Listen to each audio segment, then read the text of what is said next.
Welcome.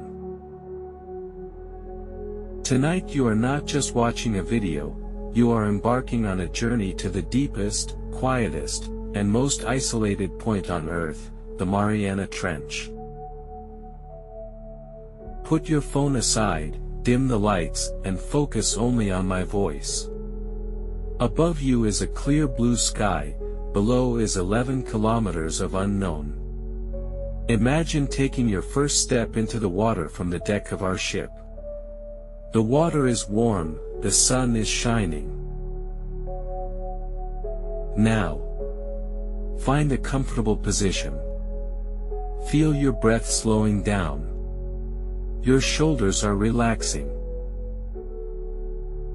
Your eyelids are getting heavy. Throughout this narration, you don't have to remember anything. Just listen. And let the words carry you slowly. A large part of the Earth's surface is covered by water. But we truly know very little of these waters. The oceans. They are silent, deep, and most of the time, unknown.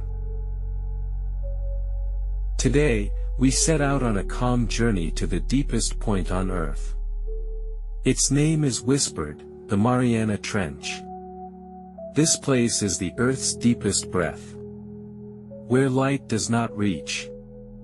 Where even sound softens.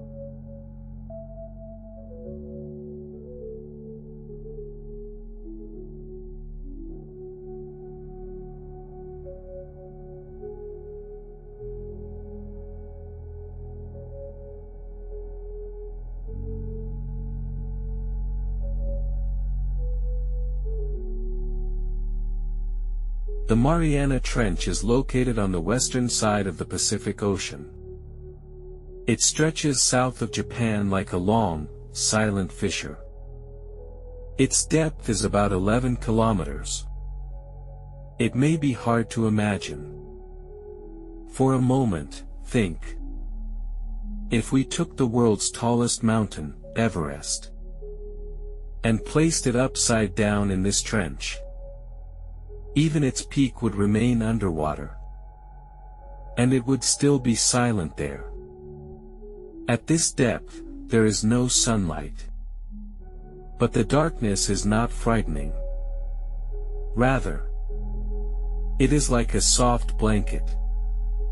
Like the quietest moment of the night. We begin descending from the surface of the ocean. Slowly. Without rushing. The first few hundred meters are still familiar. The fish. The blue tones of the light. The distant vibration of the waves. But as we go deeper, everything changes. The water becomes colder. The sounds diminish. Movements slow down. And it is not the body, but the mind that begins its journey. The Mariana Trench is not just a place. It is also a reminder of the Earth's secrets that are still hidden, and the silent spaces that humanity has yet to touch. As depth increases, so does pressure.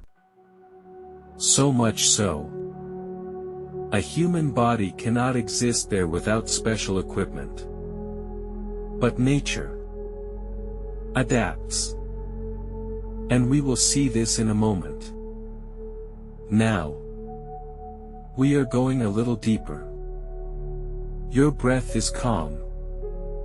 Your mind is slow. The ocean continues to carry you.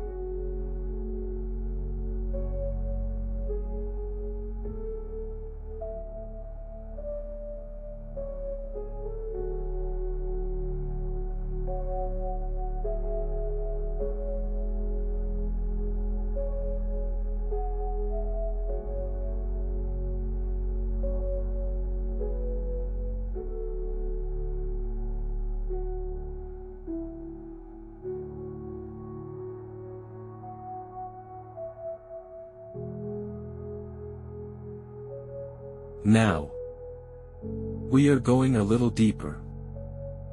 No rush. The ocean never rushes. Your breathing is calm. Your mind is soft. The ocean is not a single void. Just like the sky, it has layers. Each layer carries its own unique silence. We are at the section closest to the surface. This is called the sunlight zone. Sunlight can reach here. Soft tones of blue and green dance in the water. Schools of fish. Slow-moving creatures. Life is still familiar here.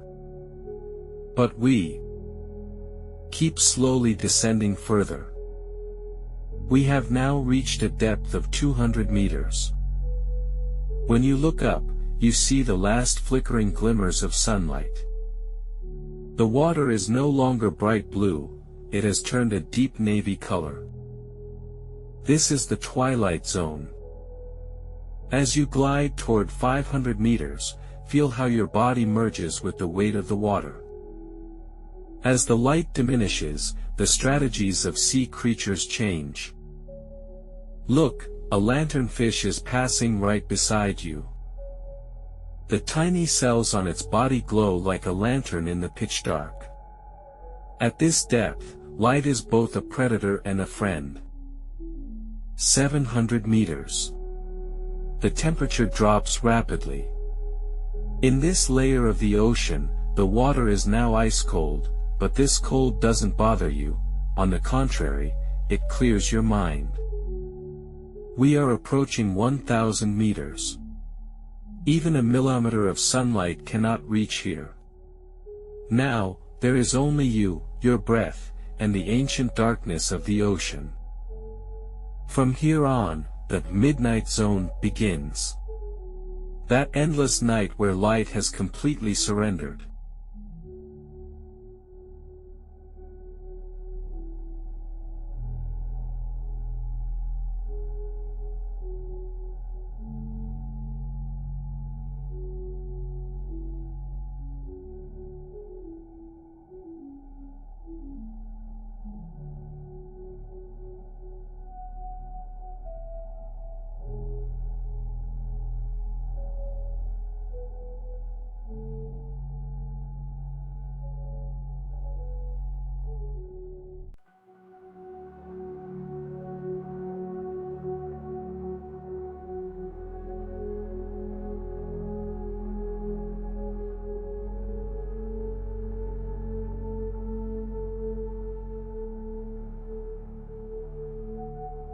(1,500 meters).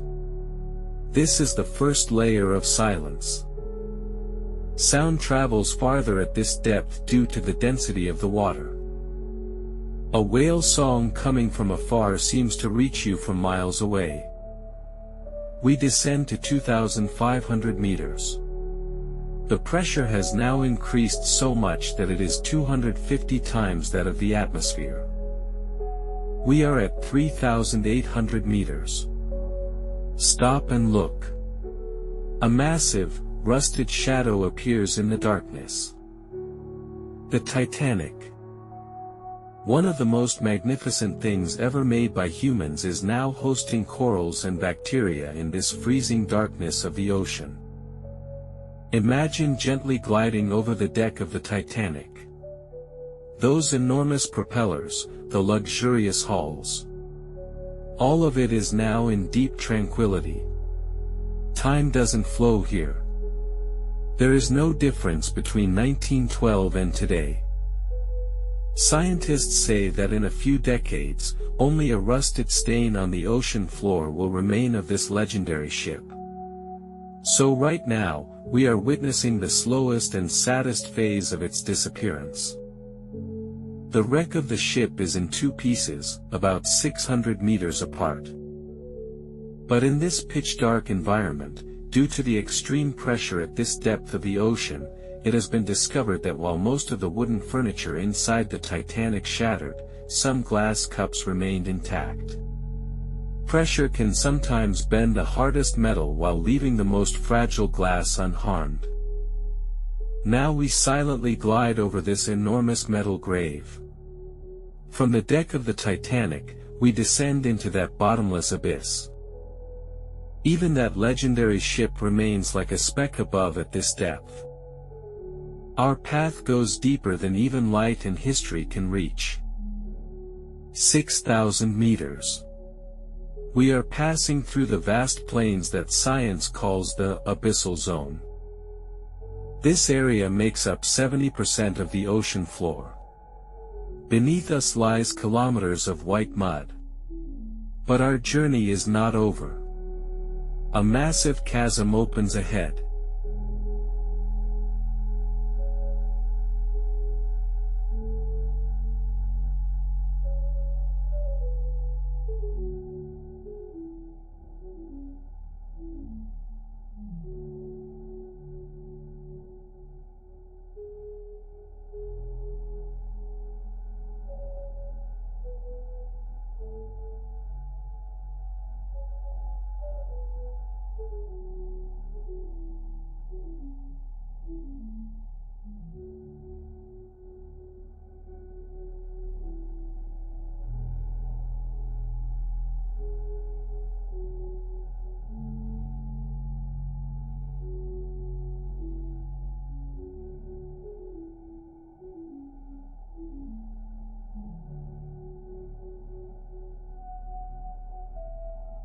We are at the main entrance of the Mariana Trench.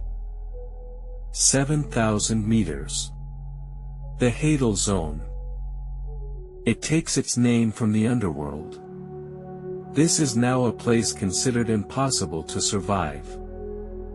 But look, something is moving there. The Mariana snailfish. Its color is so pale, its skin so transparent, you can see its internal organs. Even its bones are soft, like a gummy. It doesn't fight the pressure, it merges with it. 8,500 meters. If we placed the world's highest mountain, Everest, here, there would still be a 2-kilometer water column above us. Feel how small you are, yet how important a part of this vast universe you are. Nothingness is actually the beginning of everything. 10,000 meters. You've left all thoughts in your mind on the surface of the ocean. Now you are here with only your pure being. 10,900, and finally. 11,034 meters. Challenger Deep. The deepest point on Earth. This is not a graveyard, but a temple in silence. When James Cameron came here, he shut down his engines and just listened. We are coming to one of the most striking stops of our journey. Let's go back to 2012. A man, alone, boards a vertical, bullet-shaped green submarine. This man's name is James Cameron, director of Titanic and Avatar. But that day, his goal is not to make a movie, he is fulfilling a childhood dream. Imagine him entering the submarine called Deep Sea Challenger. The interior is so cramped that Cameron has to sit for hours without moving, knees drawn up to his chest. He can't even fully extend his arms.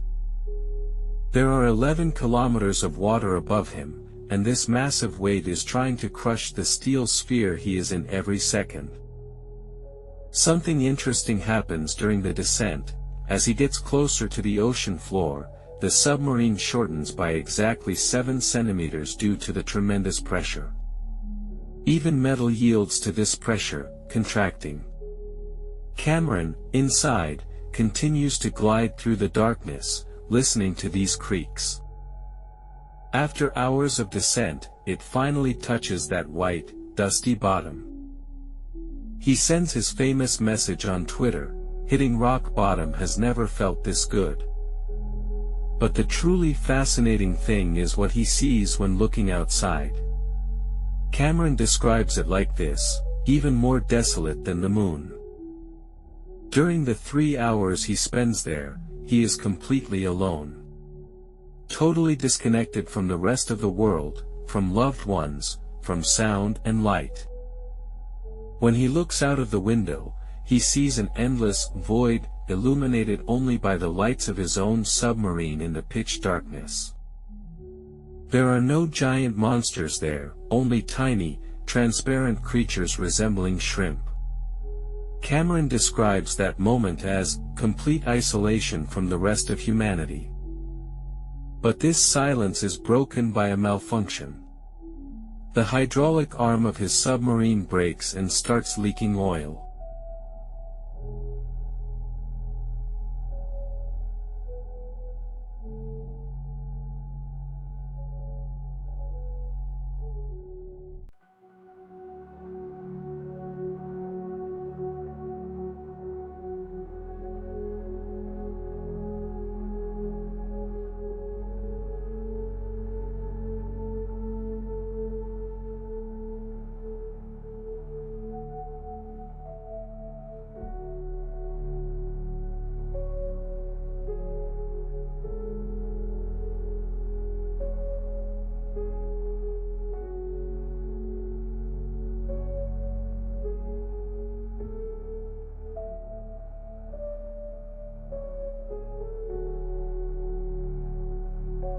Think of the eerie calm that comes from experiencing a malfunction while being alone at the deepest point on Earth.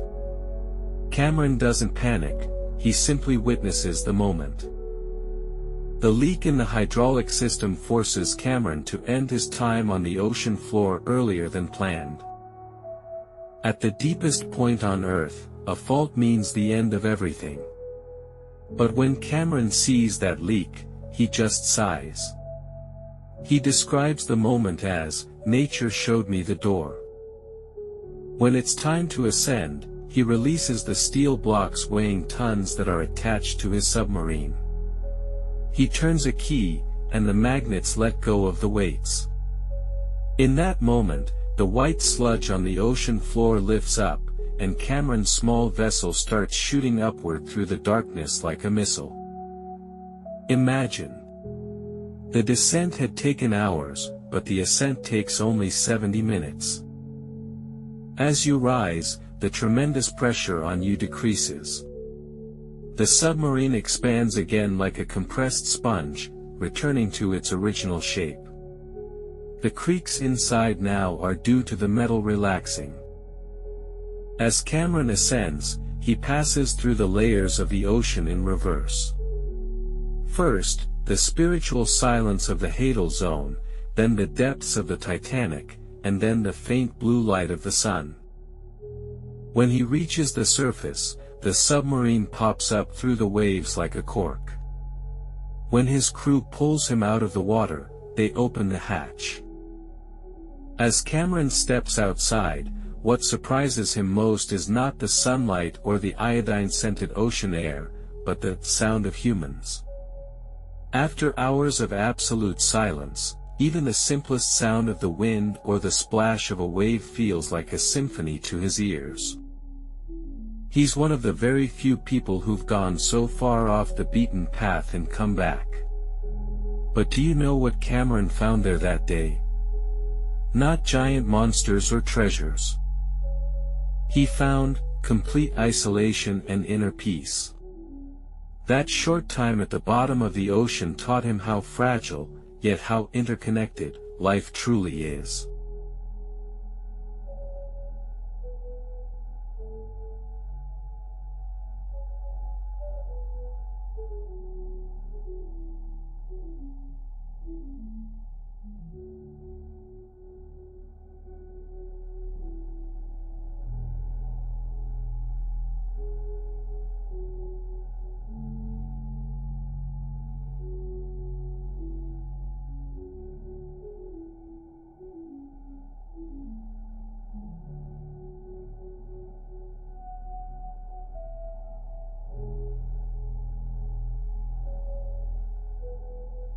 James Cameron has surfaced, the world has returned to its own noise. But we, you and I, have decided to remain in that depth. No more going up. Because down there is the safest, most untouched, and quietest place in the world. Now imagine your mind as a submarine. You are turning off all your lights. One by one. First, the lights representing today's weariness go out. Then the worries of tomorrow. They all darken. Now there is only darkness and your rhythmic breathing. Just like that ancient, immense heartbeat at the bottom of the ocean. Imagine lying on that white, silky mud at 11,034 meters. Your body is so light that the density of the water envelopes you with a mother's tenderness. There is no gravity here, there is no time here. Only an absolute now. Storms may rage above. Giant waves may rock ships, winds may howl. But no noise can reach here, in this depth where you are. This is your sanctuary. The unchanging tranquility at the bottom of the Mariana River now spreads throughout your entire body, from your fingertips to your hair. You glide slowly. Deeper. But this time not into the depths of the water, but into the most peaceful layers of sleep. Your subconscious is as graceful and serene as those transparent sea creatures. Thoughts, like the sea snow falling from above, slowly descend to the ground and disappear silently. Now my voice too is slowly fading away. Like the sound of a ship's engine heading towards the surface. Becoming increasingly indistinct. Only the endless, deep hum of the ocean remains.